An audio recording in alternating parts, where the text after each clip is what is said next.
So I'd love to transition to our panel discussion. So I would like to invite all of our speakers back on stage. And we'll be also joined today by Akshat Nair, who is engineering manager at DoorDash.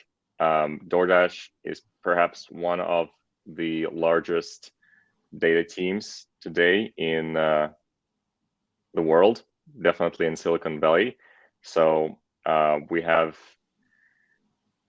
speakers who represent different data organizations that are structured differently and have different technologies, different approaches and products. So that's why we love those panels, because we can see how what are the general patterns that are universal across all the teams versus what are things that are applicable at particular stage or type of the business. So the first question I'd like to ask is a follow-up to Ahmed's talk about data models. By the way, Ahmed, let's do a quick outro. Yeah, I think right now it seems to be good. Awesome.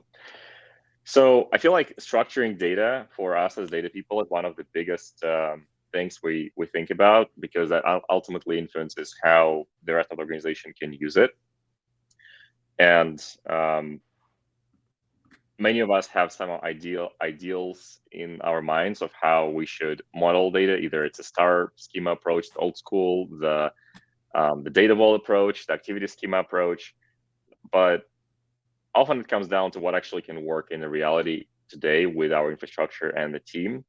So I'm curious, what is the data structure or prevailing data modeling approach that you use in your organizations? Katya, Akshat, Gilbert, so really curious how it works for you.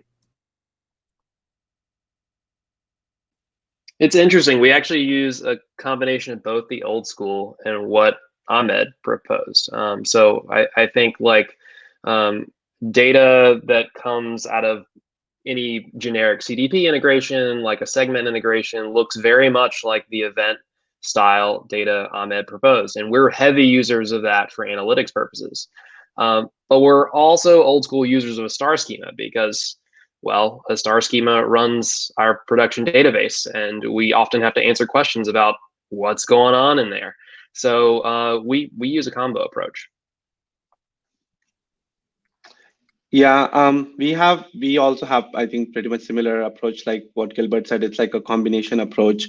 Definitely, we are evolving more towards using the activity schema kind of things. But for transactional processing and answering a lot of our like financial reporting and things like that, we are using the star schema. Yeah, it's definitely a combination. I feel like we could probably be a little bit more disciplined around being very like purposeful with it. But I think sometimes you just get caught up in like, I just need it this way and I'm just gonna make it. And it may not fall under like a specific strategy. Makes sense. Yeah, and what I find also that is, it's very hard to enforce the data modeling structure on the entire organization. Because everyone, unless it's a fully centralized work and you actually can control absolutely everything, but then you probably are sacrificing speed. So related to that question about the structure of the org, how have you seen the function of analytics evolve over time in your organizations? And how, in your opinion, from where you are, that impacted the effectiveness and also the ability to deliver data reliably? So one thing we've been started seeing with a lot of our customers has been a shift from kind of what we call playing catch up and answering requests to being proactive and doing the deep dive. So a lot of our customers will start off, Narrator allows a lot of people to self-serve their own questions, so everyone's in the same single table. And what we see is a lot of the stakeholders are able to actually answer their questions and get like analyses on their own, right? We auto-generate analysis for them. They're able to actually make a lot of the first and second order decisions and follow-up questions on their own. And what we saw was that those embedded analysts now started shifting into being like thinking about the big questions instead of like, what's my conversion rate based on how many does calling impact our conversion rate to a sale and when should we call people? They're thinking about like, what is the right approach to shift the demographic or to shift the customer usage to get them to spend more time viewing the FAQ page because of a downstream effect.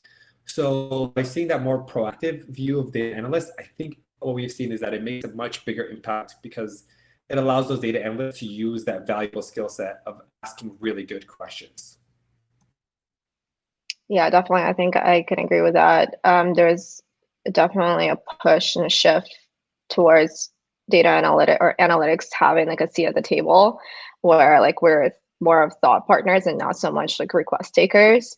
But it's still like a needed layer, right? We're still always going to need to provide like historical reporting on what has happened, but there is, I think, more of a desire from probably like the analytics professionals themselves to be more of the thought leaders, and like because we have a lot of that like large scale understanding of what's happening both beneath the surface, like from the data perspective, but also like how to like make strategic decisions based on what we have. And so I think I can definitely see that shifting, and I'm welcoming it. But I think there might be more of that decoupling in the future where there is like the reporting, like self-serve analytics build out, and then like the proactive future looking focus. I can add that we definitely have like the hybrid approach that we talked about in terms of the organization, where we have analysts embedded within different teams, and there is like a two-way reporting structure and everything, right? So that gives us an advantage that those analysts have better understanding of supporting their verticals, but also being able to, know from each other what is the best way to get these reports out. So that way we can control some of the source of truth tables, but let them also build on top of these things more. Actually, also the interesting question for the org of the size of DoorDash, what we typically see is that the roles within data organization also get more specialty. For example, there are analysts, there are data scientists, there are data engineers who are responsible for making data useful for those former two roles. So does it mean that every single role, even let's say data engineering, is also embedded? So let's say there's a product team working, I don't know, on maybe pricing, right? So would data engineer and analyst and data scientists all be embedded from their respective kind of vertical teams into that team? So currently we do have a data science folks and analysts embedded within those teams. Data engineering is still evolving within our organization. Currently it's a bit centralized, but we may eventually, I mean, even though it is centralized as a team, there are dedicated individuals for each of these verticals within that team. And we do have a centralized data platform team that helps enable all of these teams. So that way the infrastructure and the needs that are fulfilled for various analysts and data science folks are centralized from the data platform perspective, but from the use perspective, they are decentralized here at DoorDash.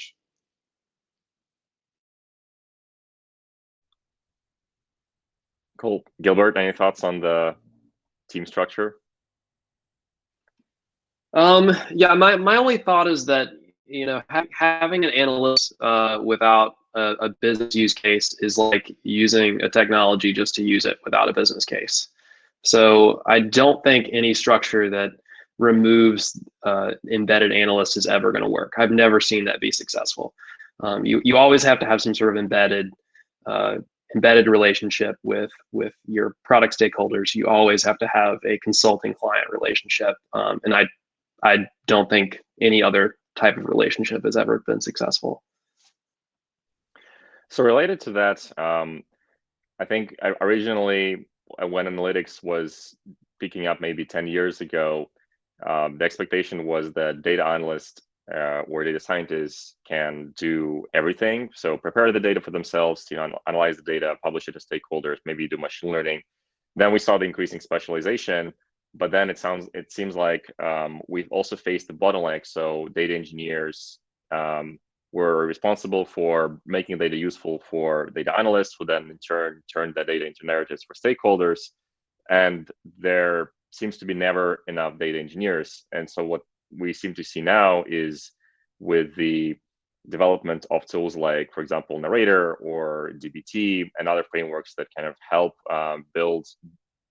lower the bar for doing data modeling, then the roles that are more hands-on with data seem to be self-empowering. So how does it work in your organization? Do you try to, do you expect every person who is supposed to sort of do the last mile data delivery, like build a dashboard, build machine learning model or report, to actually be able to do the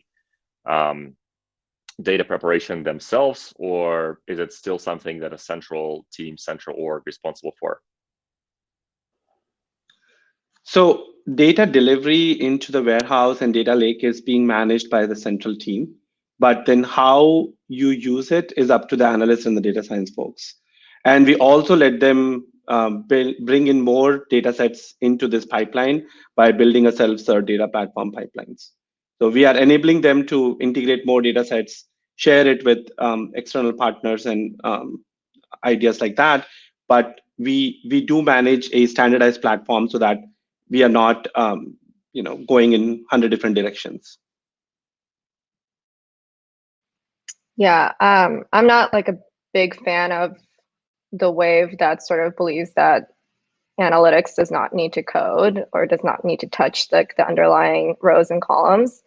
I think, like what Akshat said, having a standardized data platform like team that brings in like the data lake and sort of manages that, but then the analytics folks having being like the liaison between like what we need for the business and how do we actually get it through data is like very key. Like that is like, I think, one single benefit of having analytics folks and like being able to work with a business stakeholder, because you're like that connector.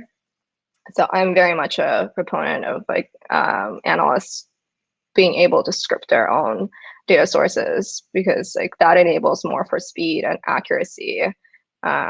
And it is sort of like a more rare skill set, I guess, to sit at the cross section of both business acumen and technical expertise. I think it really depends on where you are as a business. I think if you work at a very small startup, the level of the types of different work you have to do as a data scientist, for example, really spans everything from like taking out the trash to building models and putting them in production. And that's great when you're like a 10, 15, 20 person company. But as you grow, like your control needs grow. And I've worked at very large companies before, particularly in finance, and there are a lot of benefits to those orgs to having more control and more division of labor and division of responsibilities. So I think it really depends upon who you are as a company, where you are in terms of your growth, and your needs are not needs for control. Yeah, I think Gilbert brought up a really good point around the centralized need for centralization for certain aspects, because it helps bring compliance and security around and privacy kind of initiatives easier to manage for the company. Awesome. Ahmed? Oh, I was going to say that, like, at WeWork, we saw this thing transition left and right, like so many times. We would give everyone open-ended control to create the data model that they needed. And we were like, yeah, we're moving fast. And then every team, like I remember the CEO would bring me into the room and be like, these reports, who's right? Explain to me why everyone is claiming 20x increase when our sales haven't increased by this thing. Like, what the hell is going on here? And the central team is now going and debugging all their queries. And then we're like, no, we're going to control the data models and create bigger, more powerful data models. And what would happen is we would have every single team would just say blocked by data engineering, blocked by data engineering, blocked by data engineering. Because whoever controls the column rows that you have available and like how those things relate is going to control the questions you ask. Like these two, kind of that dichotomy of trying to choose a balance between control and flexibility is literally what ended up driving me to be like, okay, I'm going to spend the next 5 years of my life trying to think of a data model that allows you to have control and that flexibility to do both, so that this engine can maintain accuracy and reliability and speed, while everyone is still able to ask and answer any question they need. Because you're going to see the organization shift their mind based on, we used to make this joke at WeWork where based on the columns, you can guess the questions that people will ask because they can only imagine the questions within the columns that we gave them. And once you start opening that up to be infinite, you'll see people start shifting into, wait, I never even thought about asking more of these questions. These questions are so annoying that I would never even bother asking. And we're seeing that shift. And that's kind of what excites me, to kind of figure out that balance and kind of trying to find a way to make it work.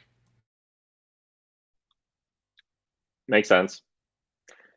So data prep, data modeling, structuring data and analytics is one thing, but obviously we can't be oblivious to the importance of machine learning, which is yet another world with its own infrastructure, its own roles, workflows, and challenges. So today we heard from Emily talking about some of the fast ways that a machine learning pipeline can be monitored within the data science workflows. And also we heard from Gilbert, who presented the example of a streaming pipeline, machine learning pipeline in production.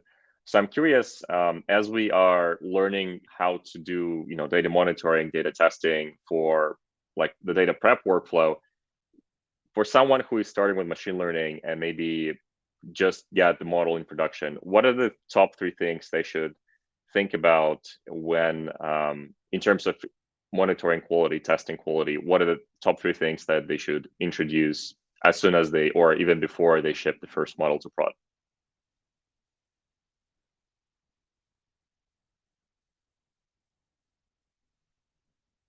Emily, Gilbert, machine learning experts.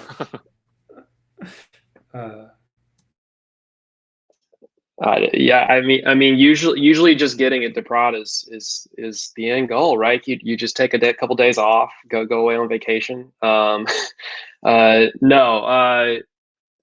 I feel like I've only ever done this at startups, and we're usually in catch-up mode.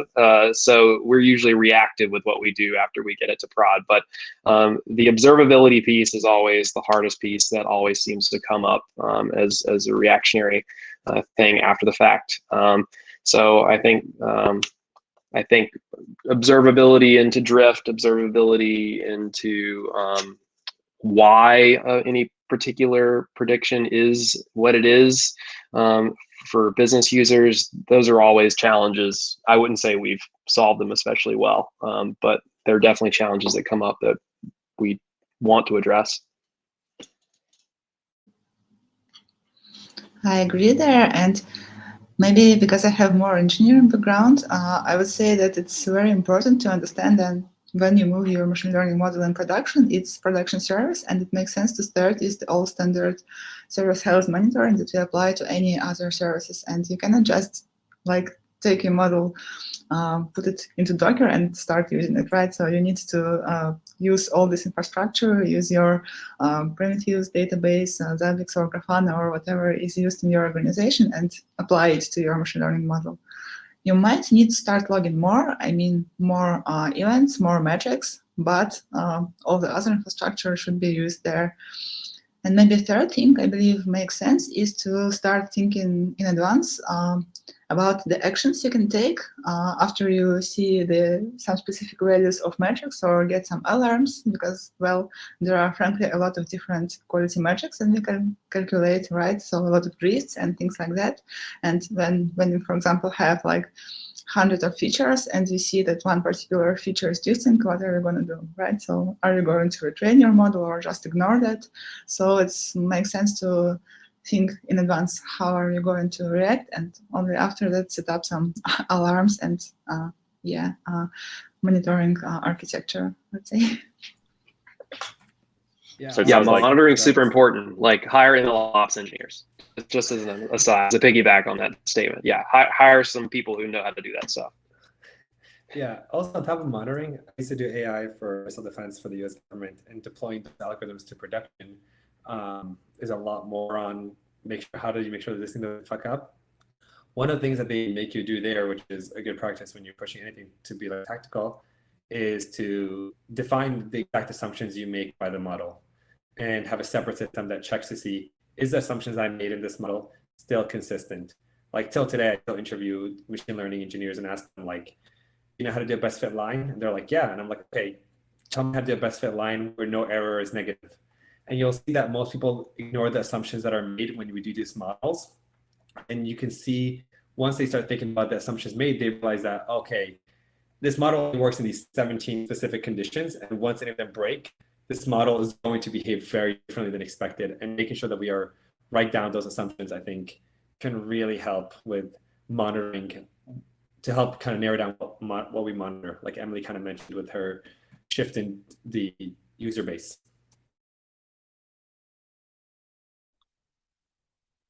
Awesome. Well, I'd love to continue this this panel, but we are a few minutes over time. So I would like to conclude with saying huge thanks to Emily, Gilbert, Katya, Akshat, and Ahmed for joining us today, giving amazing lightning talks and sharing your thoughts on the panel. Data Quality Meetup is an event we are hosting for our community to help disseminate the knowledge and for everyone to find the ways to what we call do data better, whatever it means, not necessarily with regard to the quality of your columns and tables.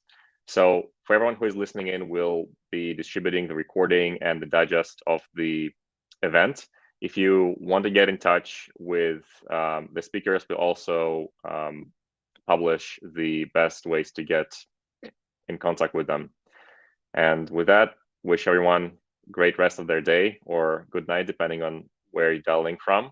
And see you for the next meetup. Bye.